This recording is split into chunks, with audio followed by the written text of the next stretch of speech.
Listeners of Afri-Radio, good afternoon and welcome to yet another brand new thing. We're coming your way. Codes of Africell, the Gambia's biggest GSM service provider. Musa Sise is my name. This I call the hour because it's a rare moment in which we have in our midst, and of course in a very good company this afternoon. And probably by hearing his little intro and bio, we'll be impressed as to in whose company I am this afternoon. The gentleman I am about to talk to is called Dr. Peter Baofu, and who is an author of 102 theories and 122 scholarly books as from August 2017, and numerous and provide clear vision on the conventional wisdom in all fields of knowledge. He's a gentleman who has his acquired or received his PhD in political science from the Massachusetts Institute of Technology, Dr. Baofu, and an entry into the list of prominent and emerging writers in contemporary authors, and as a U.S. Fulbright scholar in the Far East. He had taught as a professor at different universities in Europe, the Middle East, America. He finished more than 5 academic degrees, including a PhD in political science from MIT, and was a summa cum laude graduate. Let me welcome this immense gentleman. Peter, welcome to Afri-Radio. Thank you for inviting me. How do you feel being here and being talked about in this manner? I feel great to have the opportunity to talk to you about these different visions of mine in my publications and my travels. Does it make you feel humble? Because academics today is as big as the world it is. But do you count yourself as a lucky somebody, or as just a hard worker or a determined individual? I think that there's a combination of all of them and something else too. It's very lucky for me. I think it's a privilege for me to be able to travel to more and to live in so many of them and try to understand life from a different perspective all over the world. So that is, I think, is a privilege. But of course, there's also a question of hard work too that I have been doing to engage in a massive project to understand humanity in that sense. Okay. But are you a polymath? I think I am. The reason I said that I think because every time when I use that word, people say that I'm arrogant. So I here we are just being asking questions at all I can do. So I try to use a more neutral term. But if you mean by polymath is someone who has the contribution to all fields of knowledge and try to unify all of them, provide visions about human civilization in a way that no one has done before in history, yeah, I'm more than that. But on the other hand, if you use that in a very kind of valuative term, then I probably stay away from that kind of.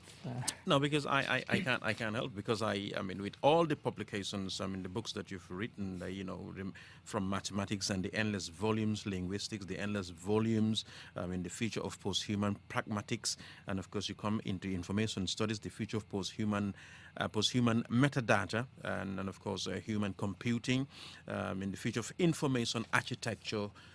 You come into formal sciences, sociology, political science, military and intelligence studies, the future of post-human espionage. The world today, and if we continue, we're talking about law, where you're talking about the human criminality, the future of post-human law.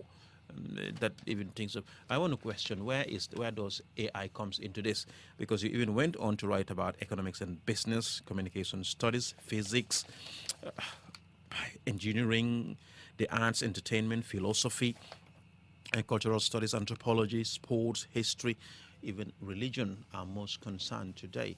I mean, where are we gonna go? Where are we going with all this? This kind of question is very heavily loaded with a lot of different values and beliefs. It depends on what you want the future is going to be. For example, in one of the fundamental principles that I have proposed in the unified theory of everything, I propose 2 of them. And one of them is what I call the forecasting backcasting principle.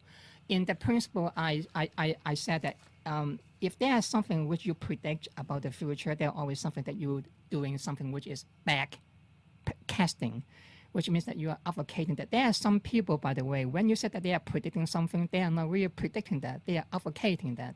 So in the sense, I try to stay away from the future because that is not the fundamental task of the intellectual.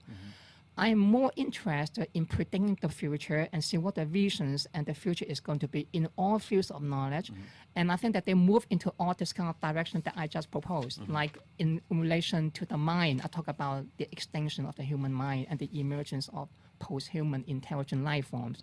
And in terms of the environment, I talk about the alteration of space and time, the creation of different universe in the future and all that. In relation to society, I talk about, let's say, post-democracy, post-capitalism and all that. In relation to culture, for example, I talk about post-civilization, about barbarity, civilization, and all that. So this is a good example of a very comprehensive about what the future is going to be. And that is the visions that I have in mind. Okay, Peter, it's good to have you talking to us, and I know I would love to have you last words. Africa, all the best about the future. I have written about them too. I think that they have a future, but on the other hand, there are also a lot of problems that they have to confront, but that's true about everyone on earth. So I wish you all the best. Thank you. In Afri-Radio, and also I wish Africa all the best. Thank you so much, Peter.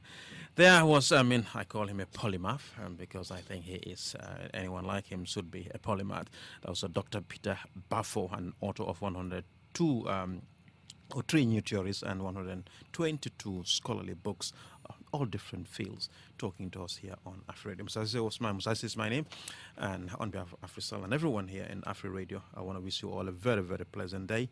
Thank you so much for being with us.